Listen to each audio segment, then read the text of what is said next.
যুবকদেরকে বোঝানো হয়েছে এই সমস্ত মৌলবীদের কথা শুনিও না, তোমরা কোরআন সুন্নতের দিকে চলে যাবে। আপনারা জানেন বাংলাদেশের সমস্ত বিশ্ববিদ্যালয়গুলোতে ছেলেরা এই আকীদা পোষণ করে, মৌলবীদের কাছে যায়ও না। আমার আল্লাহ বলছেন মৌলবীদের কাছে যাইতে, রাসূল সাল্লাল্লাহু আলাইহি ওয়াসাল্লাম বলছেন মৌলবীদের কাছে যাইতে। আর আমাদের ছেলেদেরকে শেখানো হচ্ছে they are backward, they don't know how to speak in English, they are not modern, that's why we should not go to them, we should consult with Quran and Sunnah directly. ফিতনা চার কারণে হয়, হয় মূর্খতার কারণে, নতুবা নফসানিয়তের কারণে, নতুবা বলয় বা গোড়ামির কারণে, অথবা বাইরের পয়সার কারণে। জাহাল, হাওয়া, অথবা তাশাদ্দুদ, অথবা বাইরের সহযোগিতা। এই চারটা জিনিস আপনাদেরকে আস্তে পৃষ্ঠে জড়িয়ে রেখেছে।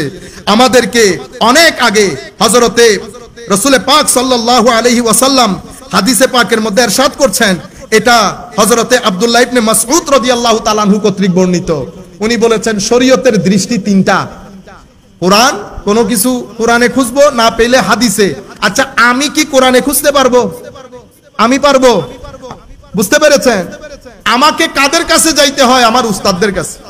উস্তাদ বাদে আমাদের কোনো গত্যন্তর নাই। তাইলে শরীয়তের দৃষ্টি হচ্ছে কয়টা? কোরআন, সুন্নাহ এবং উলামা। কোরআন, সুন্নাহ এবং উলামা, এটা শরীয়তের দৃষ্টি।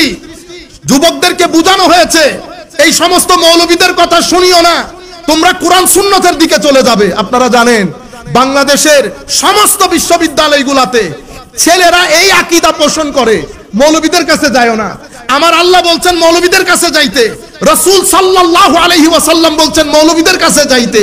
আর আমাদের ছেলেদেরকে শেখানো হচ্ছে they are backward, they don't know how to speak in English, they are not modern, that's why we should not go to them, we should consult with Quran and Sunnah directly. আপনারা বুঝতে পেরেছেন? আপনারা কি করতেছেন এখন? Direct. কিন্তু আমার নবী, সাহাবায়ে কেরাম, আল্লাহর কোরআন আমাদেরকে বলছে আতিউল্লাহ ওয়া আতিউর রাসূল ওয়া উলিল আমরে মিনকুম, কোরআন, সুন্নাহ এবং উলামা। হযরতে আব্দুল্লাহ ইবনে মাসউদ উম্মতে মুসলিমা ঐক্যমত্য এই বিষয়ে।